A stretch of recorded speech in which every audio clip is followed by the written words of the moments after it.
Hello everyone and welcome back to my YouTube channel. I cannot believe that 2018 is just around the corner. So I decided to do a flip through of my bullet journal for the year of 2017. I know I've only included a few playing with me's on my channel, and that's because I kind of got a little busy this semester, but I hope that this flip through will make up for it. Looking back through my bullet journal is really a nostalgic experience. I think it's interesting to see which spreads and layouts worked for me and which ones I really didn't enjoy.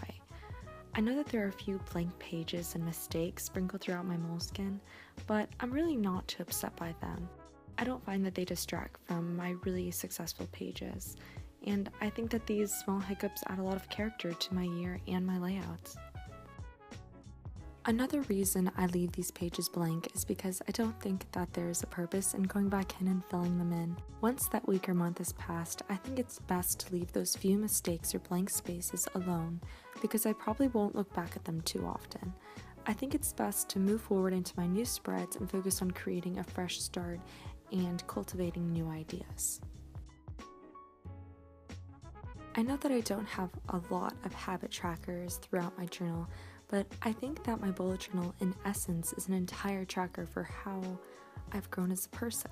This year in particular has been a tremendous year of growth and new realizations. I believe that my bullet journal has really helped me to prioritize my passions and focus on things that really truly matter to me. It has also helped me to realize that I need to make more time for myself. Way too often I find myself overcommitted and under stress. And sometimes I admit I take on more than I can handle, but after using my journal, I feel more comfortable in deciding which commitments and events matter most to me.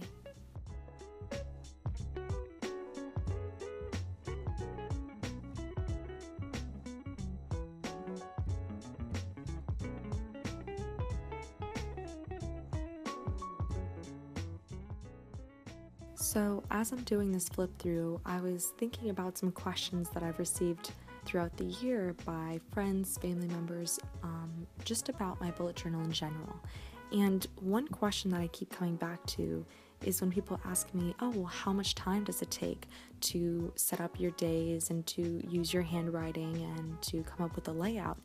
And I find this question really interesting because bullet journaling is my outlet. It's a way for me to combine my organizational skills and my artistic side and to use them in a productive and efficient manner.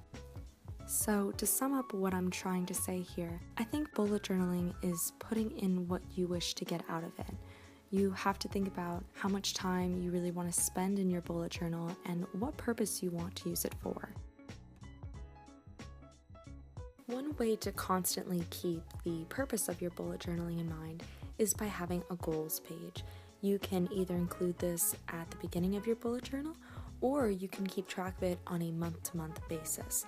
I personally have kind of thrown in a couple of goals pages at the beginning of my bullet journals, but never have I really kept them on a monthly basis.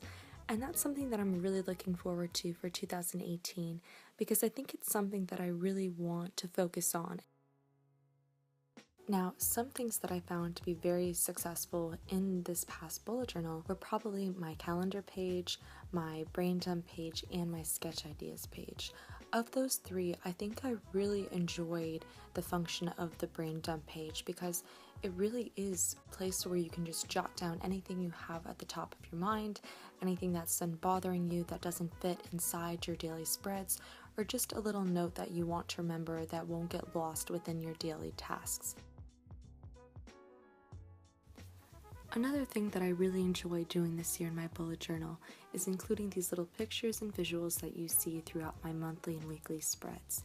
I find most of my images through Pinterest and Unsplash.com, but sometimes I also just print out little plain pieces of paper through Illustrator or Photoshop and kind of draw in my own illustrations. I think that these websites are a great way to draw inspiration for your monthly spreads, for your weekly spreads, and just for your bullet journal in general. They give tons of ideas for quotes, for different color schemes, and I think that it's just a really great way to start Another way that I draw inspiration for the different color schemes and visuals in my bullet journal is actually through the seasons. I tend to be a very traditional person in the sense that I like to use themes and colors that go with the season that we are currently in. So, for example, with August, I used a lot of sunflowers and yellow to signal the end of summer and the onset of fall. And then going into September, as you'll see a little bit later on, I use a lot of acorns, a lot of pine cones and leaves that signal that fall is really beginning to kick in. And I think that this is an easy way to draw inspiration for your own bullet journal, because every time you step outside, in whatever season it is, you can easily pick up things and find little bits of inspiration wherever you go. So those are all the tips and little pieces of advice that I have for you in this video, and I hope you enjoy the rest of the flip through.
So that is all that I have for this bullet journal.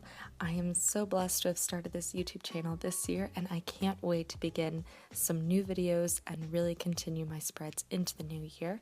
I hope you all enjoyed. Please leave a comment below. Maybe give this video a little thumbs up if you really enjoyed it. My next bullet journal will be a Livestream 1917, and I can't wait to get started. Bye now.